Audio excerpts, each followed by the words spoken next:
السلام عليكم، عاملين ايه واخباركم ايه؟ يا رب تكونوا بخير وفي اتم صحة وفي احسن حال. عارفة اني طولت عليكم قوي، بقالي تقريبا شهرين ما نزلتش اي فيديوهات وما عملتش اي حاجة خالص على القناة. طبعا ده كان غصب عني لكذا ظرف مريت بيهم الفترة اللي فاتت. ما قدرتش خالص ان انا اصور ولا منتج ولا انزل فيديوهات. آمم، بجد كانت فترة صعبة عليَّ أوي. فادعوا لي كتير واعرفوا إن أنا غصب عني إني ما انزّلش videos أو إني ما اسجّلش، أو ما اشارككوش يومي عامل إزاي، أو كل الحاجات اللي أنتم يعني اتعودتوا عليها الفترة اللي فاتت منّي. فده غصب عني جدًا، يعني غصب عني والله ما كنتش قادرة الفترة اللي فاتت إني أعمل أي حاجة. مرّيت بأول ظرف، هو إن حماتي كانت تعبت. طبعًا أنتم عارفين إن أنا كنت لسه خارجة من العملية، وكانت حماتي تعبت واتحجزت في المستشفى، وطبعًا كنت أنا معاها.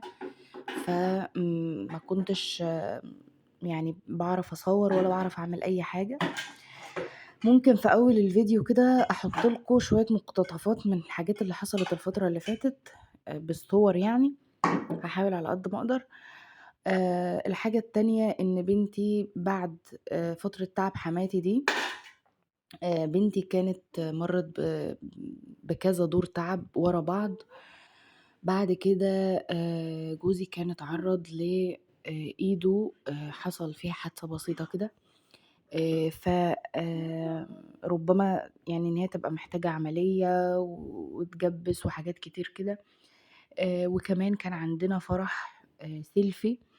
فيا دوب إحنا يعني أنا ما عرفتش أفوق من أي حاجة خالص، ما عرفتش أفوق خالص من أي حاجة، ولا عرفت أعمل أي حاجة الفترة اللي فاتت خالص، فاعذروني. هاحاول على قد ما أقدر أعوّض لكم ده الفترة اللي جاية. وكمان بجد، بجد كانت فترة ما يعلم بها إلا ربنا، كانت فترة صعبة جدًا، جدًا، جدًا، وما زالت والله. بس أنا باحاول على قد ما أقدر إني يعني هاحاول إني على قد ما أقدر ما أقصّرش في تنزيل الفيديوهات. ادعوا لي كتير، ادعوا لبنتي وادعوا لزوجي وادعوا لي كتير ربنا يعني ييسّر الأمور، لإن بجد أصعب الفترات اللي عدّت يعني علينا في حياتنا. بجد مش عايزة أصدّر لكم طاقة سلبية، بس في تفاصيل كتير وحشة أوي ومُتعبة جدًا وصعبة جدًا على أي حد. يعني أنا حكيت لكم كده الموضوع، أو باقول لكم كده الموضوع إيه، بشكل سريع كده بدون الدخول في تفاصيل.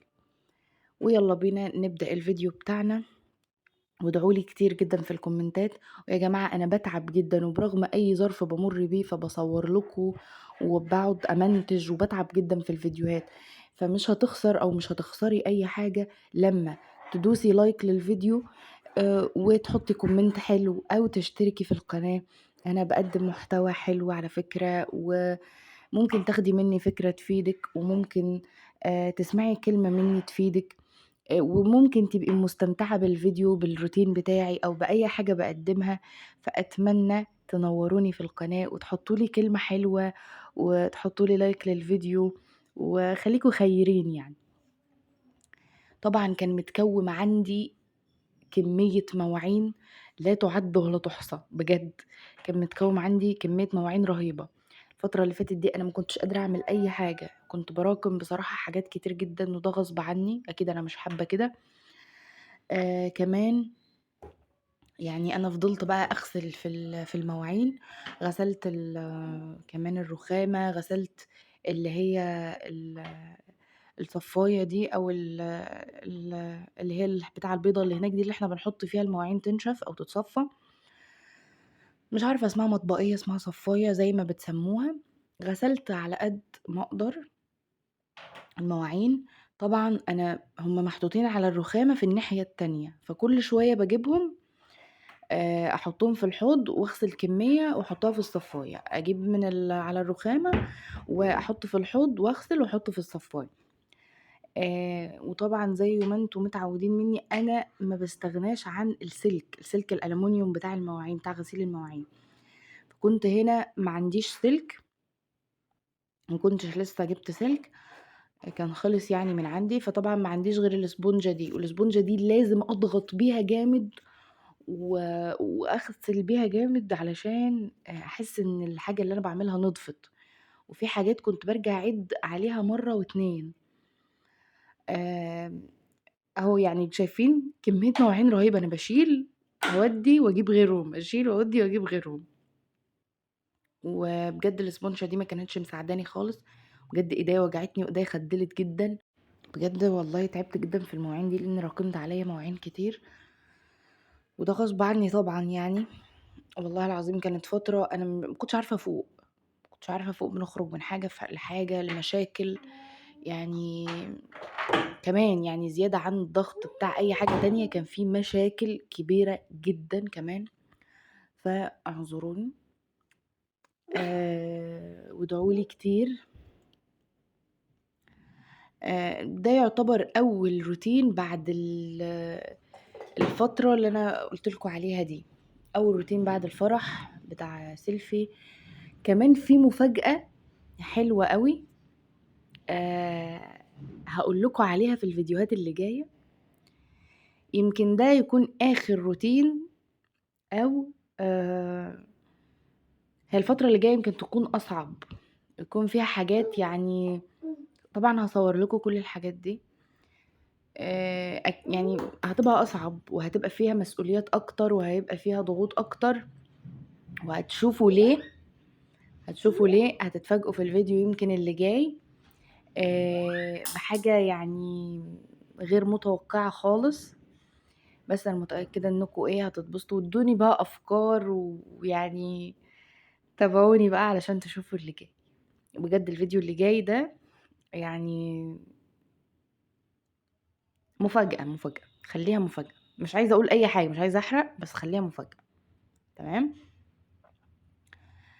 آآ أنا غسلت كمية تقريبًا كل الكوبايات اللي عندي كلّها، سواء كبيرة، صغيّرة، قهوة، شاي، عصير، أي كوبايات عندي كانت كلّها مش نضيفة، دي أول حاجة. غسلت تقريبًا كل الكوبايات بتاعة البيت، كل البلاستيكات بتاعة تخزين الطعام أو حفظ الطعام كلّها، حاجات كل حاجة تقريبًا عندي أنا ما كنتش لاقية حاجة أصلًا أستخدمها أطبخ أو أعمل، أو يعني ما كنتش عارفة بجد. آآ كل حاجة، كل حاجة. تعالوا أكلمكم شوية على أمّا نغسل المواعين، أكلمكم شوية عن المفاجأة اللي جاية. بُصّوا يا جماعة، أنا هاقول لكم حاجات كده وأنتم توقعوا إيه هي المفاجأة اللي جاية، أو إيه هي الحاجة اللي جاية. أول حاجة زي ما قُلت لكم إن الشقة اللي أنا فيها دي، أنا كنت قاعدة فيها فترة مؤقتة، علشان دي مش شقتي، أنا بس دخلت فيها، إنما دي مش شقتي، دي شقة حمايا وحماتي وإخوات زوجي البنات، فدي مش شقتي، أنا قاعدة هنا مؤقتًا. طبعًا الشقة زي ما قُلت لكم هي فيها عيوب كتير جدًا، فيها حاجات يمكن مش ظاهرة ومش هاعرف أظهرها للكاميرا، لإن حاجات يعني مش حلوة خالص، غير إن هي فيها عيوب معنوية كمان، مش مادية، أو مش عيوب ملموسة يعني، تمام؟ آآ فأنا الخطوة اللي جاية هتبقى حاجة من القبيل ده يعني، أو من الناحية دي. فأنتم توقعوا أو اكتبوا لي في الكومنتات إيه الخطوة اللي جاية، أو إيه الحاجة اللي جاية اللي أنا هاعملها. آمم أظن هي كده واضحة، يعني أنا قُلت لكم حاجات يعني توضّح الموضوع. طبعًا هاشارككم كل حاجة، وهاقول لكم الخطوة اللي جاية إيه. الفيديوهات اللي جاية بجد هتعجبكم أوي، وفيها حاجات يعني حماسية بقى وحاجات جديدة، وهاشارككم كل حاجة. آآ تابعوني، وبجد هتستمتعوا، واللي جاي هيعجبكم جدًا.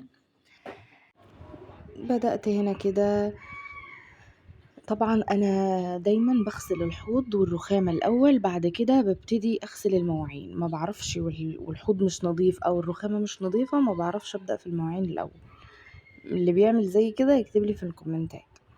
هنا كنت خلّصت أكبر كَم من المواعين، كان لسه باقي يعني حاجة بسيطة.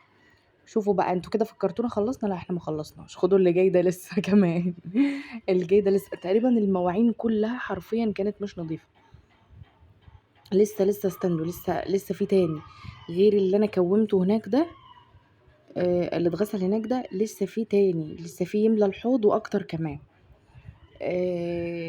يعني أنا باروح باجيب من على الرخامة وأحط في الحوض. كان في برضه أطباق في التلاجة، كان يعني الدنيا والله كانت بايظة معايا جامد. وأنا من النوع اللي باستخدم مواعين كتير لمّا باجي أطبخ، يعني دايمًا باستخدم مواعين كتير لمّا باجي أطبخ. دخلت هنا على البلكونة كان في هدوم منشورة، قُلت أشيلها الأول علشان في هدوم مغسولة هنجيبها ننشرها. ودايمًا وأنا بانشر باحب أطرح الستارة كده قدّام على قدّام محبال الغسيل، يعني طول ما أنا واقفة بانشر. وده اللحاف كنت غاسلاه، ده مغسول أنا مش مطلّعاه يتشمس، لأ ده كان مغسول كنت غاسلاه في الغسالة و طلّعته كده يتشمس كده واللحاف ينشف، و هاخده بقى إيه، أطبّق الهدوم اللي أنا نشرتها، و هاحط اللحاف ده بقى يعني باحطه مكانه في الدولاب، مش باستخدمه بقى غير في الشتا بقى إن شاء الله. فطبعًا أنا كنت غاسلاه، لإن هو كان محتاج يتغسل ويتشال وهو نضيف، يعني أعينه كده وهو نضيف للاستخدام إن شاء الله في الشتا. باطبّق كده الهدوم اللي أنا جبتها من على الحبل، وأنا باحب أعمل كده أول بأول علشان ما يبقاش عندي هدوم متراكمة في كل حتة، أو الهدوم كده أجيبها وأسيبها وبعد كده أطبّقها، لأ باحب في وقتها كده اللي أجيبه من على الحبل أطبّقه وأحطه في الدولاب. وأنا كده أصلًا أنا باغسل وبانشر كل يوم عمومًا يعني. إحنا في الصيف فبنغيّر كتير، ف هاجيب بقى اللحاف، هاطبّق اللحاف وهاحطه في الرف اللي فوق ده، في الضلفة اللي فوق. آمم لازم يعني أنا مبسوطة، هو لحاف فايبر بس أنا مبسوطة إن أنا باعرف أغسله في الغسالة. البطاطين طبعًا اللي بترهقني وبتبهدلني جامد في الغسيل، فما بقيتش يعني ما بقيتش أغسل البطاطين في البيت، بقيت آخُدها يعني قررت إن شاء الله هاودّيها بعد كده مغسلة، لمّا تحتاج غسيل هاودّيها بعد كده المغسلة. تمام، حطيته كده في الرف اللي فوق وباشيله بقى كده لحد الشتا إن شاء الله. آمم هنا بقى بدأت أنشر، بدأت أجيب اللي هي الهدوم اللي كانت مغسولة، دول لسه كانوا مغسولين لسه مطلعاهم من الغسالة. بنرص الهدوم طبعًا، باحط الأول الطويل ورا والقصير قدام، الطويل ورا والقصير قدام، علشان الهدوم تبقى تتهوى كويس ويبقى شكلها حلو على الحبل. و يعني الطويل ورا لإن كده هيطوله الهوا وهتطوله الشمس لإن هو طويل. الحاجات القصيرة لازم تبقى قدّام علشان ما ينفعش نحطها ورا علشان الشمس مش هتطولها يعني. تمام، فكده حطيت أول حاجة الملاية، بعد كده باجيب الحاجة الإيه الأقصر بقى من الملاية اللي هي العبايات، الطُرح، الحاجات دي. آآ طبعًا أنا بابقى سايبة المشابك على الإحبال. آمم في ناس هتقول لي أنتِ ما يعني ما لمّعتيش الإحبال الأول أو ما مسحتيش الإحبال الأول قبل ما تنشري. الكلام ده بنعمله لمّا ما يكونش في هدوم كانت منشورة والإحبال كانت متعرّضة للهوا والحاجات دي وما كانش عليها حاجة، إنما كان في قبل دول هدوم منشورة، يعني كده الإحبال نضيفة، لإن كان مغطّيها هدوم قبل دول. يعني فاهمين وجهة نظري، فاهمين قصدي؟ بس، فعلشان كده ما لمّعتش الإحبال. الهدوم بقى حطيت العبايات، بعد كده حطيت الطُرح. هارجّع كده المشابك. أنا زي ما قُلت لكم بابقى سايبة المشابك على الإحبال، لإن بصراحة باكسّل أشيلهم أحطّهم في بتاع العلبة بتاع المشابك، وارجع أشيل من العلبة وأحط. لأ، هُم بيبقوا قدّامي كده على الإحبال على طول، يعني على طول أنشر، ما ابقاش محتاجة أروح أجيب من العلبة وكده، فباسيبهم بصراحة. تمام. حطينا الملاية، بعد كده حطينا العبايات، الطُرح، الحاجات اللي هي الأطول فالأطول يعني. تمام. بعد كده حطيت بقى الحاجات اللي هي التيشيرتات، الحاجات اللي هي القصيرة. تمام. وخلاص. وكده بنكون خلّصنا الجزء بقى اللي هو إيه، في الناحية دي. أنا بابقى أقسّم الهدوم على الناحيتين، على ناحية الأحبال دي وناحية الأحبال التانية. وزي ما أنتم عارفين أنا على طول بافضل طارحة الستاير كده، آآ وطول ما أنا شغّالة، طول ما أنا باعمل، علشان أنا بصراحة بابقى أحب إيه، آمم أبقى واقفة كده ما حدّش شايفني، ما يعني تبقى الأمور إيه، أحسن يعني. تمام. خلّصت الجزء ده، وطبعًا أنا شِلت الجزء التاني. خلّصت هنا وهاروح على الجزء التاني اللي أنا كنت ناشرة فيه اللحاف. الجزء التاني أنا باحب أقسّم الهدوم على الناحيتين، أو لمّا الجزء ده مش بيكفّي الهدوم كلّها فباحط على الجزء التاني. وكمان ساعات باودّي جزء كمان في البلكونة التانية، يعني مش كلّه بيبقى في مكان واحد.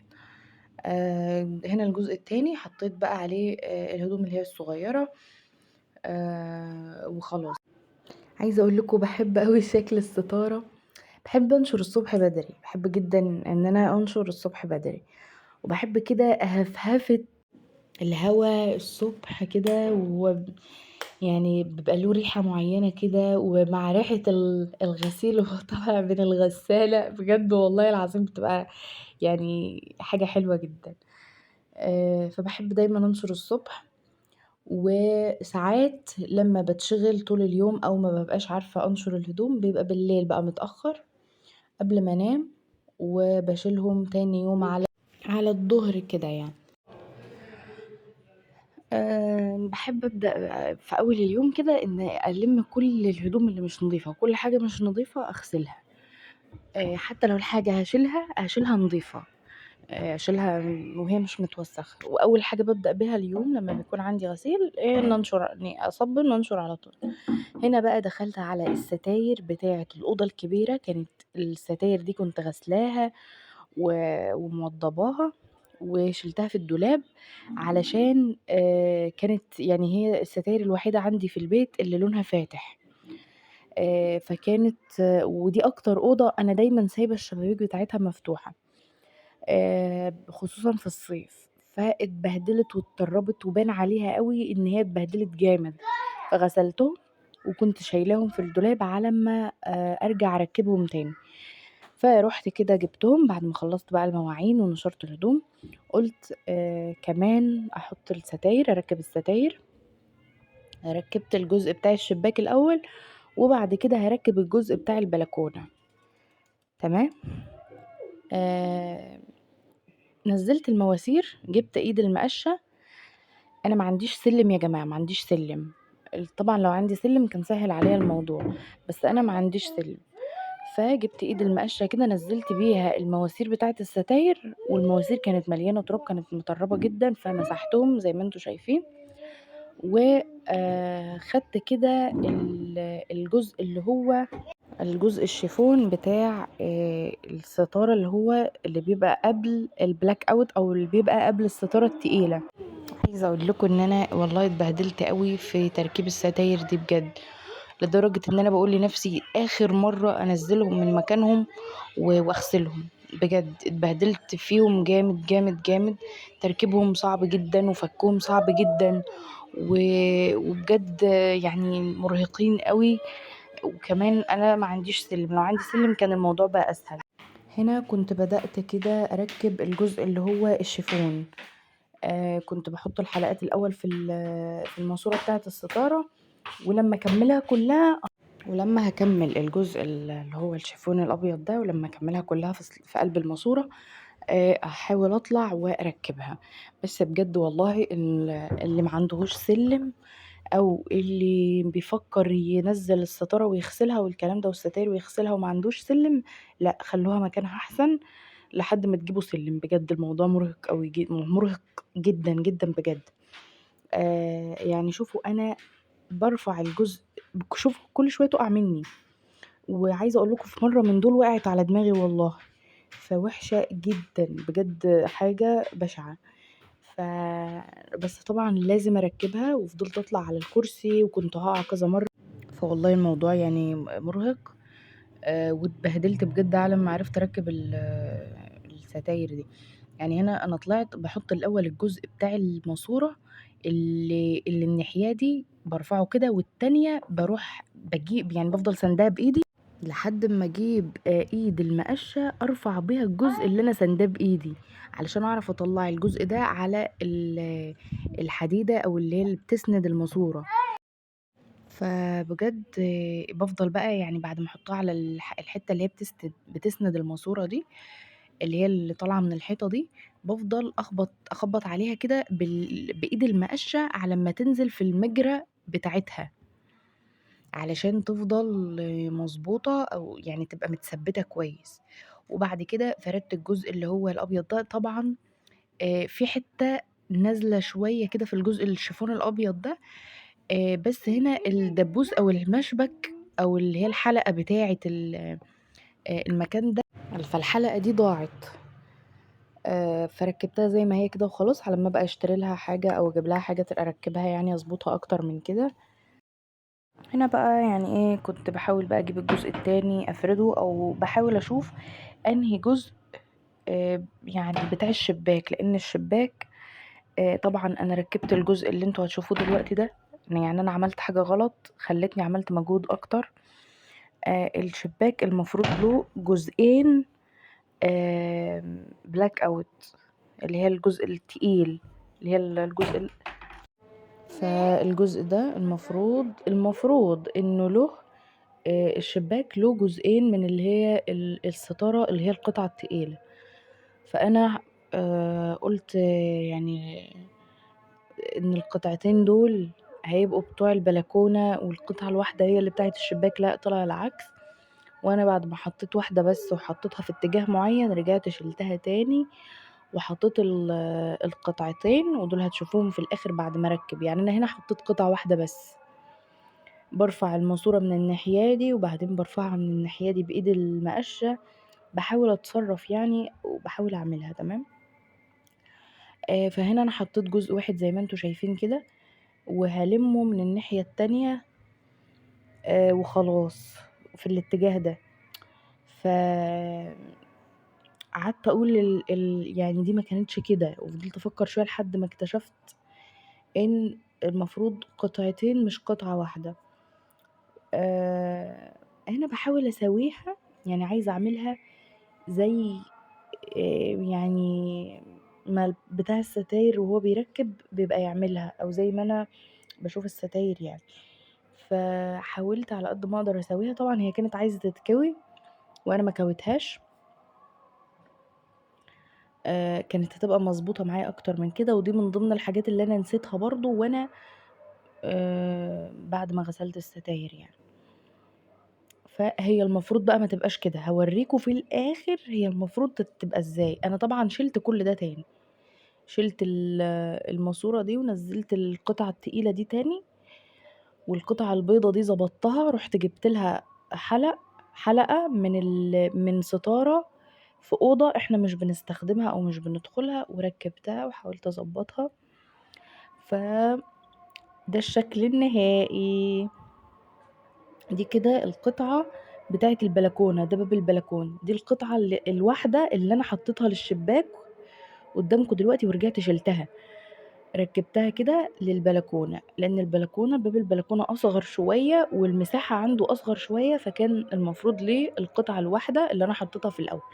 جبتها هنا اهي وركبتها وظبطتها هنا. شوفوا بقى الشباك، شايفين الشباك بقى له القطعتين دول؟ لو فاكرين فاكرين إيه؟ أنتم لسه شايفينها أهو.